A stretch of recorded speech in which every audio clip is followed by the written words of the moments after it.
பிரதமர் நரேந்திர மோடி ஹெலிபேட்டிலிருந்து இப்பொழுது அந்த பொதுக்கூட்ட மேடைக்கு சாலையின் இருமுறையிலும் கூடியுள்ள அந்த மக்களை பார்த்து கையசைத்தவாறு சென்று கொண்டிருக்கிறார்.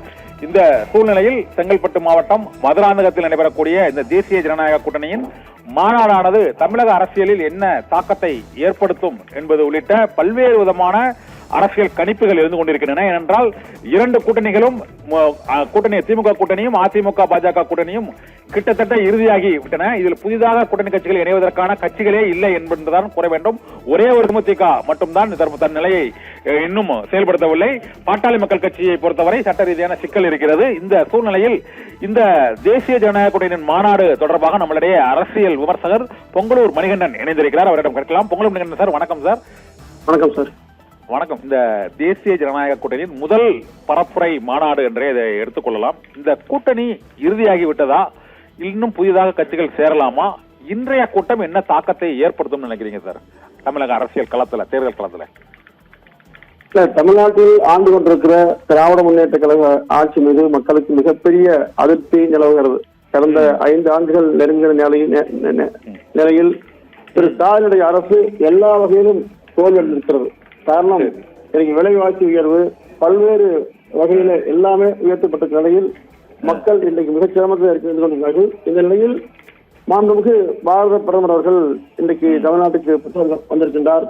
அதாவது மிகப்பெரிய எழுச்சியாக இருக்கிறது. இந்த ஆட்சி வீட்டுக்கு அனுப்பப்பட வேண்டும் என்று விரும்புகிற மக்கள் லட்சக்கணக்கில் குழுமிருக்கிறார்கள்.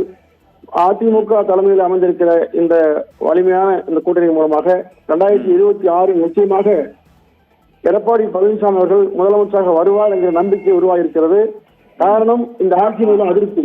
பாரத பிரதமர் மரியாதைக்குரிய நரேந்திர மோடி அவர்கள் கடந்த சில தேதிகளில் வடமாநில நடந்த தேர்தல் அனைத்தும் மிகப்பெரிய வெற்றியை பெற்றிருக்கார்கள். அதே போல தமிழ்நாட்டில் நடைபெறவுள்ள 26 தேர்தலில் மிகப்பெரிய வெற்றியை அனைத்து இந்திய அண்ணா திமுக தலைமையிலான கூட்டணி வெற்றி பெற்று நிச்சயமாக ஆட்சி என்கிற சூழல் உருவாகிறது. பிரதமர் மோடியுடைய வருகை தமிழ்நாட்டு மக்கள் மத்தியில் மிகப்பெரிய எழுச்சி உருவாக்கும். ஏனென்று சொன்னால், கடந்த காலங்களில் 11 மருத்துவக் கல்லூரி, சட்டக்கல்லூரி, சாதனை பூங்கா என்று பல்வேறு சாதனைகளை அந்த கூட்டணியின் மூலமாக அதிமுக ஆட்சி சாதனை செய்திருக்கிறது. எடப்பாடி தலைமையில் கடந்த 21 வரை ஆட்சி செய்த போது மிகப்பெரிய வரவேற்பு மக்கள் மத்தியில் கிடைத்தது. இது தேவையற்ற ஒரு சிக்கலை இன்றைக்கு திமுக மக்களுக்கு உருவாகி இருக்கிறது. எனவே இந்த ஆட்சி வீட்டுக்கு அனுப்பப்பட வேண்டும் என்று உறுதியாக இருக்கின்றோம். 26 தேர்தலை பொறுத்தவரையில் ஸ்டாலின் வேண்டுமா எடப்பாடியார் வேண்டுமா என்கிற இரட்டை நிலைப்பாடு தான். எடப்பாடியார் தான் வேண்டும் என்கிற எண்ணத்தில் மிகப்பெரிய எழுச்சியும் வரவேற்பின் மாநாடு உருவாகி இருக்கிறது. நரேந்திர மோடி அவர்கள் தமிழ்நாட்டுக்கு செய்த சாதனைகளையும் இனி செய்ய போகிற சாதனைகளையும் நிச்சயமாக இங்கு விரிவாக பேச இருக்கிறார். 2 மத்திய மாநில அரசு 2 அரசுகளும் ஒற்றுமையோடு இருந்தால் மட்டும்தான் மாநிலத்துக்கு தேவையான திட்டங்களை மக்களுக்கு கிடைக்கின்ற வகையில் செயல்படுத்த முடியும் என்பதை கடந்த காலத்தில் பார்த்திருக்கிறோம். ஆனால் திமுக அரசு தொடர்ந்து மத்திய அரசை விரோதித்து மத்திய அரசை காரணம் காட்டிய பல நெருக்கடிகளை மக்களுக்கு அளித்திருக்கிறது. 26 அதிமுக தலைமை எடப்பாடி முதலமைச்சர் வருகின்ற போது நிச்சயமாக மத்திய அரசிடம் வாதாடி போராடி பல்வேறு திட்டங்களை தமிழ்நாட்டுக்கு கொண்டு வருவார்.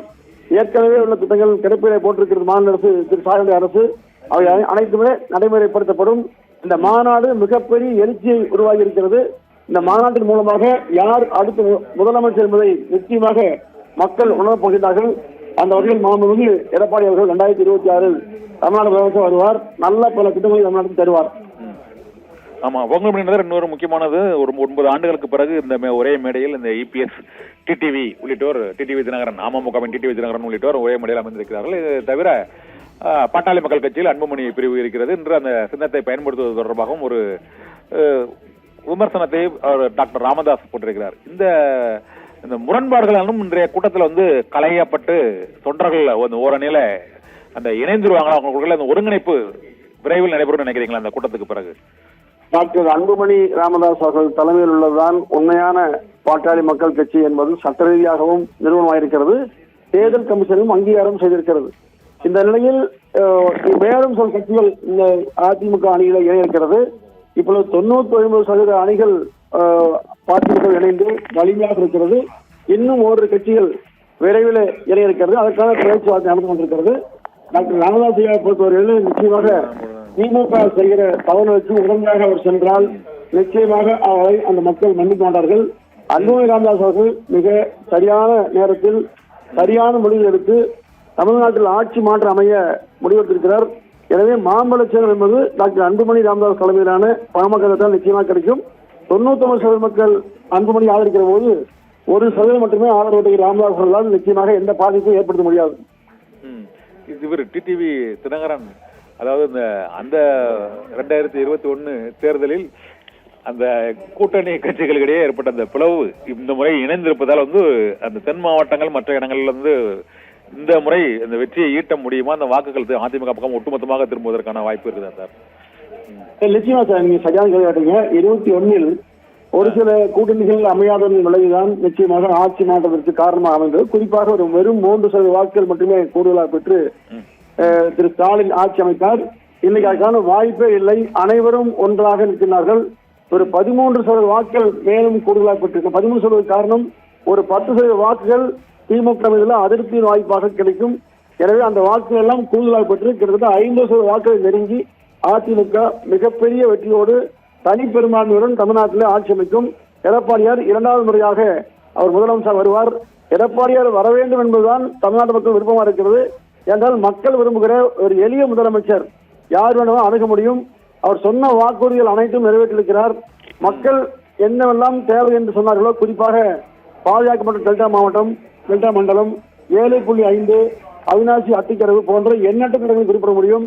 எனவே மக்கள் பிரச்சனையை உணர்ந்த ஒரு தலைவராக எடப்பாடி இருக்கிறார். எனவே அவர் மீது இன்றைக்கு கோடிக்கணக்கான மக்கள் மிகப்பெரிய நம்பிக்கை வைத்திருக்கிறார்கள். அந்த நம்பிக்கை அடிப்படையில் மிக எளிதாக அனைத்து இந்திய அண்ணா திமுக தலைமையிலான தேசிய ஜனநாயக கூட்டணி வெற்றி வாகை சூடும். எடப்பாடி முதலமைச்சர் ஆவார்.